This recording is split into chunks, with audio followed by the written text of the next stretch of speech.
Buddy and welcome back to my channel. I am Achal and in this today's video I am going to cover another poem from your paper named Indian Writing in English of second year BA English Honors. And इससे पहले मैंने 3 short stories और एक poem इस paper में जो था वो मैंने ऑलरेडी अपलोड कर रखा है, तो अगर आपने नहीं देखा है तो चैनल पे जाओ, प्लेलिस्ट मिल जाएगी एंड आई रियली होप वो आपके लिए हेल्पफुल होगा। और चैनल सब्सक्राइब करना बिल्कुल मत भूलना। Now in this video we are going to cover a poem named a poem for mother by Robin S Ngangom. और जैसा कि हम हमेशा करते हैं we start by knowing the writer और background, so let's start with that. तो जो ही हमारे रॉबिन एस नेगेनगॉम हैं ये एक पोएट हैं मणिपुर से और ये इंग्लिश और मणिपुरी दोनों ही भाषाओं में लिखते हैं। और इनकी जो पोएम्स होती हैं ना वो मोस्टली पर्सनल फीलिंग्स, फैमिली और जो प्रॉब्लम्स हैं नॉर्थ ईस्ट इंडिया के उसके बारे में होती हैं। और ये जाने जाते हैं अपने एक राइटिंग स्टाइल से जो कि है कि ये इमोशनल और पॉलिटिकल थीम को काफ़ी अच्छे से, काफ़ी सिंपली बट पावरफुल तरीके से मिक्स करके हम रीडर्स को दिखाते हैं। अगर हम इस पोएम के बैकग्राउंड की बात करें तो इस पोएम को एक पर्सनल और इमोशनल लेटर की तरह लिखा गया है पोएट की तरफ से अपनी माँ को, जिन्हें पोएट ने पालम अपोक्पी कह के बुलाया है इस पोएम में मणिपुरी भाषा में। तो जो ये पोएम है इसमें हम देखेंगे कि किस तरह से जो पोएट हैं वो अपने गिल्ट, अपने लव और अपने रिस्पेक्ट को अपने माँ के टुवर्ड्स दिखाएंगे। और ये बताएंगे कि कैसे 10 साल हो गए मैं मणिपुर, क्योंकि अब पोएट जो है वो शिलोंग में रहते हैं, मणिपुर छोड़ के ये शिलोंग में रहने आ चुके हैं। तो ये बताएंगे कि कितनी सारी चीज़ें बदल गई हैं और कितना ये अपने माँ को वहाँ पे याद करते हैं। जो पोएम है वो ये भी दिखाएगा कि एक माँ का सेक्रीफाइस क्या होता है, एक माँ जो अपने बच्चों के लिए सब कुछ सेक्रीफाइस कर देती है। और हमें कहीं ना कहीं रियलाइज़ होगा कि कितना ज़रूरी है अपने माँ की हर एक सपने को पूरा करना एंड ऑल। तो वो थोड़ा नॉस्टैल्जिक हो जाता है। पोएट अपने पॉइंट ऑफ व्यू से लिखते हैं लेकिन वो सारी चीज़ें हम भी उससे बहुत ज़्यादा रिलेट कर पाएंगे।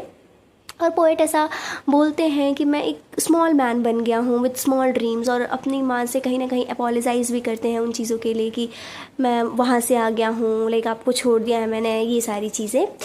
तो जो पोएम है full of nostalgia, sadness, love and deep respect है। तो चलिए हम लाइन बाय लाइन एक्सप्लेनेशन देखते हैं पोएम की and let me recite the poem first. And the poem goes like, Palem Apokpi, mother who gave birth to me, to be a man how I hated leaving home 10 years ago. Now these heels have grown on me, but I am still your painfully shy son. तो यहाँ जो है poet directly अपने माँ को address कर रहे होते हैं और बोलते हैं कि माँ, मुझे याद है कि कितना मुश्किल था मेरे लिए 10 साल पहले मणिपुर अपने घर को छोड़ के यहाँ आते वक्त। कई बार ऐसा होता है ना, हमें भी अपना घर, कई बच्चों को, आप भी जो पढ़ने आए हो दिल्ली यूनिवर्सिटी में या किसी भी यूनिवर्सिटी में आप जा रहे हो पढ़ने, तो घर छोड़ के आते हो आप दूसरी जगह पढ़ने, तो कितना मुश्किल होता है, मन नहीं होता है अपनी माँ को छोड़ के आने के लिए, लेकिन फिर भी अपने करियर बनाने के लिए हम आते हैं। तो वैसे ही जो पोएट हैं वो बता रहे हैं कि मैं भी 10 साल पहले मेरे लिए काफ़ी मुश्किल था वो जगह छोड़ के यहाँ बाहर आना, खुद को काबिल बनाने के लिए लेकिन मैं यहाँ आके एक अच्छा एक इंसान तो बन चुका हूँ, आदमी बन चुका हूँ। He says he has adjusted to new place the hills but emotionally he is still her shy son. तो ये बताते हैं कि मैं यहाँ आ तो गया हूँ, मैंने खुद को एडजस्ट भी कर लिया है इन पहाड़ों में, इन हील्स में मैंने खुद को एडजस्ट तो कर लिया है, लेकिन इमोशनली मैं अभी भी आपका वही शर्मीला बच्चा हूँ।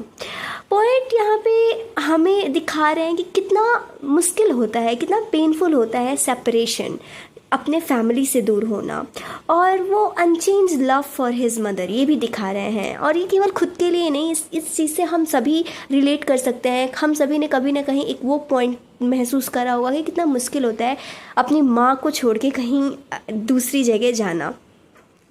नेक्स्ट लाइन है, with her ravenous appetite the boy who lost many teeth after emptying your larder. तो यहाँ ये बताते हैं, खुद को डिस्क्राइब करते हैं बचपन की बातों को याद करते हुए कि कैसे बचपन में ना ये काफ़ी लालची और एक भूखे बच्चे थे जो बहुत ज़्यादा खाना खाते थे, even lost teeth world doing so. और ये जो फ्रेज़ है वो शो करता है funny but sweet memory, reminding us of the innocence of child, कि बचपन में हम कितने इनोसेंट होते हैं और वो सारी चीज़ें करते हैं, वो चीज़ें दिखा रहा है। और ये भी शो करता है कि किस तरह से जो इनकी माँ है इनके लिए हमेशा से केयर करती थी, इन्हें खाना खिलाती थी, इनका ख्याल रखती थी। शायद ही कोई इतना प्यार एक बच्चे को कोई कर सके जितना एक माँ करती हैं। आगे की लाइन्स में है, and I am also your dreamy eyed lad who gave you difficult times during his school days, romancing every girl he wanted even when he still wore half pants. तो यहाँ पे जो स्पीकर हैं ये बताते हैं और बताते हैं बचपन की उन यादों को और रिमेंबर करते हैं कि कैसे ये बचपन में एक डे ड्रीमर और एक मिस्चीवियस यानी एक शैतान बच्चे हुआ करते थे। स्कूल डेज़ में इन्होंने अपनी माँ को बहुत प्रॉब्लम्स क्रिएट करी हैं मस्तियाँ करके। और एक प्रॉब्लम मतलब मस्ती ये भी थी कि ये लड़कियों के पीछे भागा करते थे, जो यंग जो 18 ईयर्स 17 ईयर्स के जो टीनेजर्स होते हैं, मतलब जो लड़कियों के पीछे से भागते हैं, तो वो खुद को भी वैसे ही उन बचपन के दिनों को याद करके डिस्क्राइब कर रहे हैं कि मैंने आपको कितना परेशान करा है उन दिनों में। और ये जो लाइंस हैं ये पूरा मतलब वो यंग एज का जो मेमोरी होता है ना, it's showing that light hearted playful memory of youth. यहाँ पे जो पोएट है he wants us to understand that even when he was a foolish, his mother always stood by him। देखो कितनी बड़ी बात यहाँ पे पोएट हमें समझाना चाहते हैं कि कई बार हम गलतियाँ भी कर देते हैं, बदमाशियाँ भी कर देते हैं, पर हमारे पेरेंट्स स्पेशली हमारी माँ ऐसी होती है ना कि उन गलतियों को माफ़ करके हमें बिल्कुल वो भूल जाती हैं और बिल्कुल सेम वैसा ही प्यार देती हैं। ऐसा नहीं है कि एक गलती करने के बाद माँ का प्यार कम हो गया। नो, मॉम्स आर लाइक कि वो आपको हमेशा एटर्नल वही वाला प्यार देंगी। आप चाहे कितनी भी बड़ी गलती कर लो वो आपको माफ़ कर देंगी। तो कहीं ना कहीं पोएट हमें ये चीज़ दिखा रहे हैं कि बचपन में इन्होंने ऐसी ऐसी गलतियाँ करी, लड़कियों के पीछे भागते थे, फिर भी इनकी माँ ने उनको उतना ही प्यार किया, उतना ही केयर करा, कभी उस गलती की वजह से अपने प्यार में कमी नहीं आने दी। That is the big thing. आगे की लाइन्स है, you told your children that money and time do not grow on trees and I could never learn to keep up with them. तो बताते हैं कि बचपन में आप माँ मुझे इतनी सारे लेसन्स दिया करते थे, आप बताते थे इम्पॉर्टेंस, समय और पैसा का क्या महत्व है हमारे जीवन में, ये आप बताते थे। लेकिन जो स्पीकर हैं ये बताते हैं कि मैं ना काफ़ी केयरलेस हूँ और कभी मैंने आपकी उन बातों को, जब मैं यंग एज में था तो मुझे मजाक लगता था, मैं सोचता था कि क्या ही ज्ञान दे रही हैं, मतलब ये बताते हैं, ऐसे पर्सपेक्टिव से स्पीकर बता रहे हैं और मैं कितना केयरलेस था। लेकिन आज जब ये पोएट ये पोएम लिख रहे हैं तो इन्हें रियलाइज़ हो रहा है, ये बता रहे हैं कि here he wants us to feel the wisdom of mother and how often children take it lightly. बता रहे हैं कि कई बार हम बच्चे कैसे अपने माँ के सोचते हैं कि नहीं मम्मी आपको क्या ही पता होगा, मैं अब तो इतना पढ़ रहा हूँ, मैं आपसे ज़्यादा जानता हूँ, ऐसा प्रायोरिटाइज़ करने लगते हैं कई बच्चे। और फिर ये बता रहे हैं पोएट अपनी गलतियों को, और कहीं ना कहीं हमें भी इस चीज़ से सीख लेनी चाहिए कि इनकी माँ उस टाइम पे बताती थी कि मनी और टाइम कितना ज़रूरी है और मैं उस चीज़ पे ध्यान ही नहीं देता था। आगे की लाइन्स है, it isn't that I have forgotten what you have come to mean to me, though I abandon much and left so little of my self for others to remember me. तो यहाँ पे जो speaker हैं ये बोलते हैं कि कभी भी इन्होंने अपने माँ की वैल्यू को ये भूले नहीं, लेकिन ये चीज़ें मानते हैं कि इन्होंने लाइफ में ना बहुत ज़्यादा अभी कुछ अचीव भी नहीं करा है and left nothing behind for others to remember. और ऐसा भी नहीं है कि कुछ बहुत बड़ा कुछ हासिल कर दिया है जिससे लोग इन्हें एज ए एग्जाम्पल कभी याद करें। ऐसा ये बताते हैं, रिग्रेट बताते हैं कि मैंने अपनी माँ को कभी वो तो नहीं करा, उनकी वैल्यू वो कम तो नहीं करा, बट ऐसा भी नहीं है कि मैंने उन सारे नॉलेज को लिया, इस्तेमाल किया, कुछ बड़ा लाइफ में कर पाया और ख़ुद को ऐसा गिल्टी ये फील कर रहे हैं, उदास फील कर रहे हैं कि मैं काफ़ी एक छोटी और एक अनरिमार्केबल लाइफ जी रहा हूँ। आगे की लाइन्स है, I know how you work your fingers to the bone as all mothers do for unmarried son, ageing husband and liberated daughters in law. ये लाइन बहुत इंपॉर्टेंट है, ये एग्जाम्स में आ चुकी है तो इसे आप ध्यान से पढ़ना, may be reference to context में ये क्वेश्चन आ जाए। तो जो स्पीकर हैं यहाँ पे अपने माँ की तारीफ़ करते हुए बोलते हैं कि मुझे पता है कि आप कितनी हार्ड वर्किंग हो और आप पूरी फैमिली के लिए, ऐसा नहीं है कि आप केवल मेरे लिए करते हो, आप पूरी फैमिली के लिए बहुत मेहनत करते हो, अपने बच्चों के लिए, इवन अपने हस्बैंड के लिए, अपनी डॉटर इन लॉ के लिए बहुत काम करते हो आप। और जो पोएट है ना इन लाइंस के थ्रू हमें दिखाना चाहते हैं कि हमारी माँ हमें कितना सैक्रिफाइस करती है और बिल्कुल एक थैंकलेस सर्विस हमारी माँ एज अ सर्विस देती हैं और उसके बदले कुछ नहीं चाहती हैं, उसके बदले हमें उतना ही प्यार देती हैं और बस हमसे वही प्यार हमसे चाहती हैं वो। और works your fingers to the bone, मतलब ये बता रहा है कि कितनी उनकी माँ काम करती है नॉन स्टॉप विदाउट रेस्ट। आगे की लाइन्स है, worried about us for a long time, your lips couldn't burgen in a smile, lines have furrowed your face and first signs of snow are on your hair।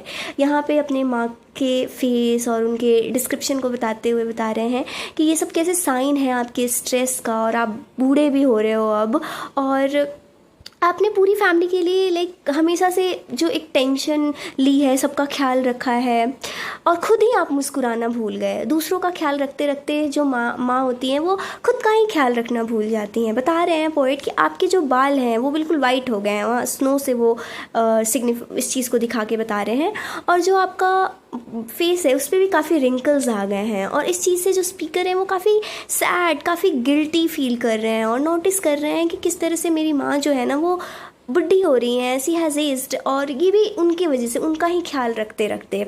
आगे की lines है, today as on every day you must have risen with temple bells before cockroach swept the floors and the after the sacred bath cook for the reminder of us। यहाँ पे poet imagine करते हैं कि जो माँ है ना, आप तो अपना डेली रूटीन हमेशा फॉलो करते हो, अभी भी आज भी मैं ये पोएम लिख रहा हूँ, पर सुबह हो गई होगी तो आप उठ जाते होगे जल्दी से, टेम्पल्स में चले जाते हो, साफ़ सफाई, नहाना धोना, खाना बनाना, ये सब आपकी जिम्मेदारी है और आप सब कर रहे होगे। He respects her discipline and dedication. यहाँ पे कहीं ना कहीं जो पोएट है वो अपनी माँ के डिसिप्लिन और डेडिकेशन को दिखा रहे हैं कि कितनी डिसिप्लिन्ड हो आप, हमेशा सुबह टाइम पे उठ जाना, सबकी इतनी ख्याल रखना एंड ऑल। और ये लाइन शो कर रहा है typical Indian mother's devotion to household work and tradition. तो यहाँ पे आप देख रहे हो क्या पोएट हमें दिखाना चाहते हैं, उन सारे इंडियन मदर्स को जो कितना अपने बेटे, अपने पति और अपने बच्चों से इतना प्यार करती है एक माँ कि खुद की खुशियों को पीछे ही रख देती है। एंड जो ये पूरे पोएम की जो टोन है ना, it's field with love and admiration.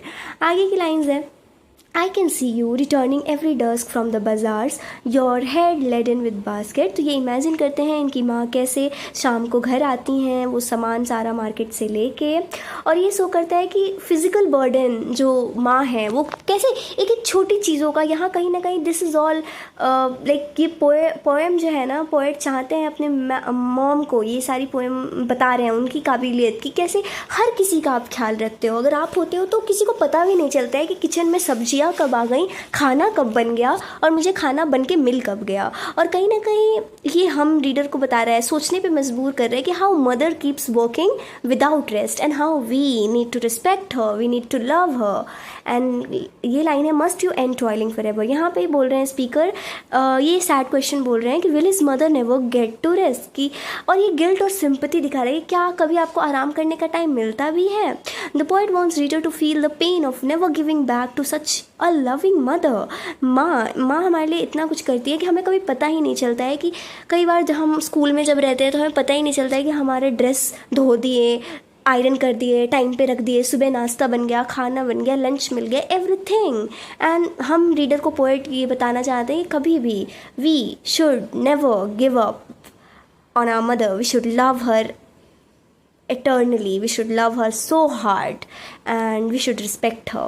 आगे की लाइन है, I am sorry Palam, I have inherited nothing of your stable ways or culinary skill। और ये माफ़ी मांगते हैं अपनी माँ से कि मम्मी मैं आपकी तरह बन ही नहीं पाया। He feels he has not inherited। ये ऐसा बोलते हैं कि आप इतनी मेहनती हो, सुबह उठ जाते हो, सबका ख्याल रखते हो, आपके अंदर इतना डिसिप्लिन है, इतना स्ट्रेंथ है, इतने कुकिंग टैलेंट्स हैं, मेरे पास तो कुछ नहीं है। और ये लाइन कहीं ना कहीं सेल्फ अवेयरनेस और डिसअपॉइंटमेंट दिखा रहा है जो पोएट फील कर रहे हैं।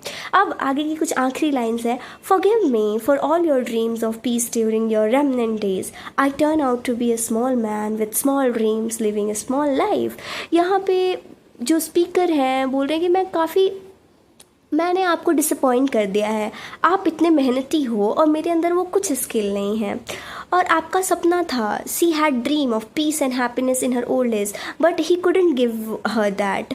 और ख़ुद को ये स्मॉल मैन बोलते हैं with simple and limited dreams. और पोएम जो है बिल्कुल इसी तरह ख़त्म हो जाता है on a painful and touching note of regret, apology and humility. तो कहीं ना कहीं जो ये पोएट है हमें भी दिखा रहे हैं कि लाइफ में कुछ हमें इतना अच्छा करना चाहिए ना कि जो हमारी माँ माँ हैं वो इतना मेहनत कर रही है, उनके चेहरे पे वो स्माइल लाने के लिए वी शुड वर्क। और फाइनल मैसेज इस पोएम का ये है कि पोएट दिखा रहे हैं कि हाउ मदर्स गिव्स एवरीथिंग। और कई बार हम बच्चे चुक जाते हैं वो सेम लव देने में, और या उनके लिए वो कुछ, क्योंकि माँ के लिए सबसे बड़ी खुशियाँ तभी होगी जब हम बच्चे कुछ लाइफ में कुछ अच्छा कर पाएँ, एक सक्सेसफुल इंसान बन जाए।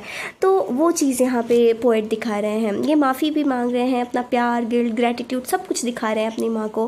और कहीं ना कहीं ये पोएम जो है पूरा ट्रिब्यूट है इनकी माँ के लिए, और ये रिमाइंड करता है the value of parents specially before it's too late. तो कहीं ना कहीं इस पोएम से हमें भी ये सीख मिली कि we should thank our mother every day, the sacrifice she gives for all of us, and we should love her unconditionally. And this is how this poem ends. Thank you for watching, and don't forget to subscribe the channel.